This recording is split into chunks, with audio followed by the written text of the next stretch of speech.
Today I'm ranking the top 10 Pokemon cards under $20 from the Sword and Shield era. There were so many great cards to choose from, and I'm sure I left one of your favorites off this list. But whether you are investing or just collecting, this list covers every aspect of the hobby. Make sure you let me know down below which card I left off that you think deserved a spot on this list. Before we reveal the rankings, I want to show you some cards just above the $20 mark that couldn't qualify. The Darkness Ablaze Charizard VMAX, the Chilling Reign Rainbow Blaziken VMAX, the Brilliant Stars Umbreon V Trainer Gallery, and the Astral Radiance Garchomp V Trainer Gallery. All these cards just missed the cut, but let's jump to number 10. At number 10, we have the Full Art Charizard V from Brilliant Stars. You guys knew a Charizard card would be on this list because you cannot have a top 10 without the Fire Lizard. And that's exactly the reason why it's on here, because of its high popularity. And if I'm just being honest, this price level for this card is absolutely fantastic.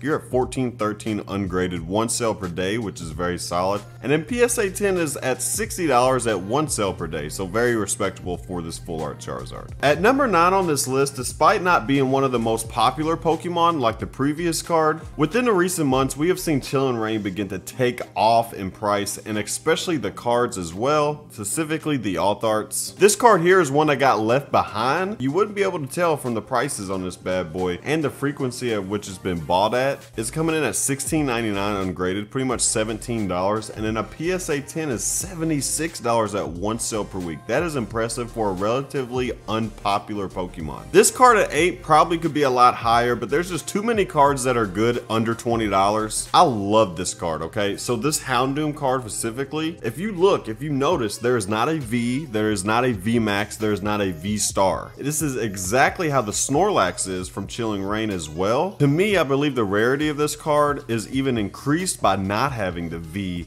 V-Star or the VMAX. And for this reason, with relatively how rare this card is, especially when you start putting in pull rates for this card, I think this card is very solid at 8. It's coming in at $12.40 ungraded, 1 sale per day, and a PSA 10 is $72 at 1 sale per week. Honestly, I'm surprised it's not 1 sale per day. This card is absolutely insane. At number 7, we have our first and only rainbow card of the list. I chose to put what I believe is the best rainbow of Sword and Shield that's under $20. Even with the insanity of these Silver Tempest God Packs, this card somehow stayed at a respectable price. With all of the alt arts that were being pulled, it seems like this card wasn't and hasn't been pulled like the others. And to me, this price kind of proves that, and it warranted a spot on this list. It's coming in at $18.12 ungraded, 1 sale per day, and a PSA 10, which is kind of crazy, is coming in at $84 at 2 sales per week. So the volume is definitely up on this, and at $84 per PSA 10, that's a really solid price point. At number 6, we have another Silver Tempest card, and from here it's all alt arts or alt art adjacents. This card was victimized by the God Packs, the complete opposite of what the Rainbow Lugia was, but somehow this price stayed respectable, at least for me it did. And just kind of personally, this card is just one of my favorite cards from the entire era, and that's why I wanted to put this at number 6. I think this is a fantastic alt art card, and it was just plagued by the God Packs. It's coming in at $15.48 ungraded, 1 sale per day, and a PSA 10 is coming in at a modest $52 at 1 sale per day. So the volume on the PSA 10 is absolutely insane. I wonder if that's because the price is so low, or what's up with that. I don't know, but that is one of the higher volumes we've seen so far, so that's really good. And to start off the top 5, we have one of the better overall artworks in the entire era with this card. Just from looking at its Umbreon cousin, I'd say that this card won't stay at these prices I'm about to show you for long. It's coming in at $17.50 ungraded, 1 sale per day. A PSA 10 is only $50 at 1 sale per day. So the volume again is there, and the price is not that high. For me, this is a pickup now, especially in a PSA 10. This card is absolutely insane. Now for this one, I know what you're thinking. How the heck did a Pogo card make it in the top 5, and it's not even the most expensive card in the set? Well, I'll tell you what, this card is severely undervalued. Next to the Mewtwo from Crown Zenith, which is just an insane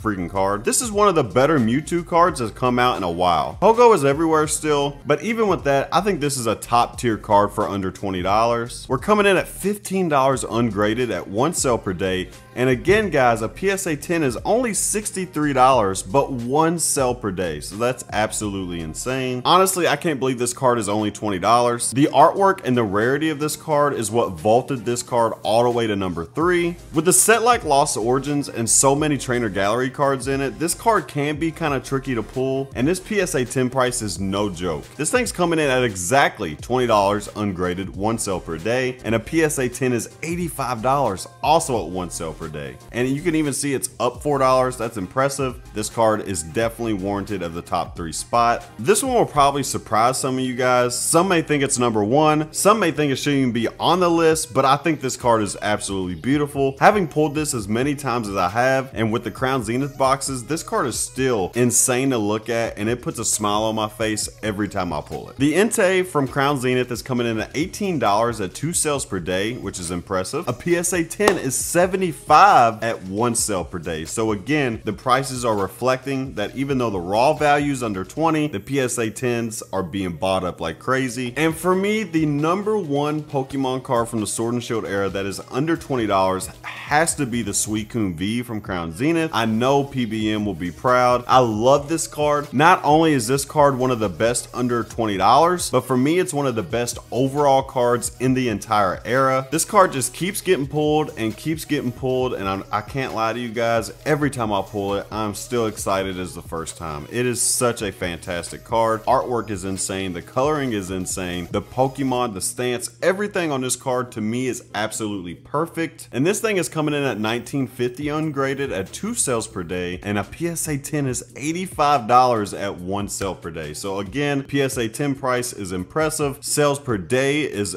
impressive as well. It's still under $20. Even with the Crown Zenith boxes, you would think this thing would have plummeted back down to like 10 bucks, and it did not. I think because Crown Zenith, yes, you get a lot of pulls from Crown Zenith, but there's so many pulls you can pull. Sometimes these cards just don't get pulled as much as you think, and the artwork is S tier, no doubt about it. All right, guys, that's gonna do it for today's video. I hope you guys enjoyed this top 10. I hope it sparked some conversation in the comment section, and as well as our Discord. The link for that will be down in the description. I appreciate all the love and support. Let me know down below if you agree, disagree, if I'm spot on. What is your top 10? Do you even care about the price? Does it matter, or we just say let's go? It doesn't matter what the price is if you like it. I appreciate all the love and support. Make sure you guys check out PokeFactoryShop.com for any packs, any slabs you guys are interested in. Appreciate it. Thank you guys so much for watching. I'll see you guys in the next one. Poke Factory out. Peace!